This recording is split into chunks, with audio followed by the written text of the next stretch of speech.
அண்மை செய்தி. மகளிர் உரிமை தொகை தொடர்பாக அதிமுக கேள்வி ஒன்றை எழுப்பியிருக்கிறது. குடும்பத் தலைவிக்கு 1000 ரூபாய் எப்போது கொடுத்தீர்கள் என முதலமைச்சருக்கு அதிமுக கேள்வி எழுப்பியிருக்கிறது. கூடுதல் விவரங்களோடு இணைகிறார் நம்முடைய செய்தியாளர் லதா. லதா, வணக்கம். விரிவான விவரங்களை வழங்கலாம். தலைவிக்கு 1000 ரூபாய் கொடுத்தோம் என அடிக்கடி முழங்கும் முதலமைச்சர் அவர்களே எப்பொழுது கொடுத்தீர்கள் என்று குறிப்பிட்டு அதிமுக தரப்பில் கேள்வி எழுப்பப்பட்டிருக்கிறது.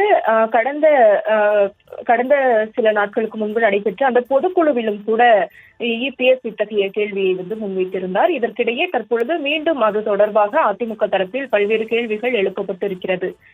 முக்கியமாக இபிஎஸ் அவர்கள் சட்டமன்றத்திலும் பொதுக்கூட்டங்களிலும் பேசி அழுத்தம் கொடுத்த காரணத்தால் தான் வேறு வழியின்றி 28 மாதங்கள் கழித்துதான் உரிமை தொகை கொடுத்தீர்கள் என்றும், இப்போது மேலும் 30 லட்சம் பேருக்கு என அறிவித்துவிட்டு அதிலும் 13 லட்சம் பேரை தவிர்த்துவிட்டு 17 லட்சம் பேருக்கு மட்டும் விதிகளை தளர்த்தி உரிமை தொகை கொடுப்பதாக அறிவித்துள்ளீர்கள் என்றும் குறிப்பிடப்பட்டிருக்கிறது.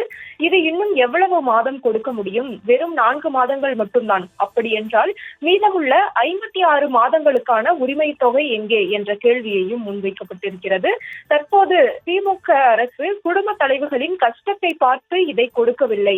அடுத்த ஆண்டு நடைபெறும் சட்டமன்ற தேர்தலை மனதில் வைத்துதான் விதிகளை தளர்த்தி 1000 ரூபாய் கொடுக்கிறார்கள் என்றும் அதிமுக தரப்பில் குறிப்பிடப்பட்டிருக்கிறது. அனைத்துமே தேர்தலை மனதில் வைத்துதான், மக்களின் மீதுள்ள அக்கறையினால் அல்ல என்றும், உங்கள் நாடகம் மக்கள் அறியாமல் இல்லை, உங்களுக்கான முடிவுரையை மக்கள் எழுதாமல் இருக்க போவதும் இல்லை என்றும் அதிமுக தரப்பில் குறிப்பிடப்பட்டிருக்கிறது. விவரங்களை வழங்கியமைக்கு நன்றி லதா.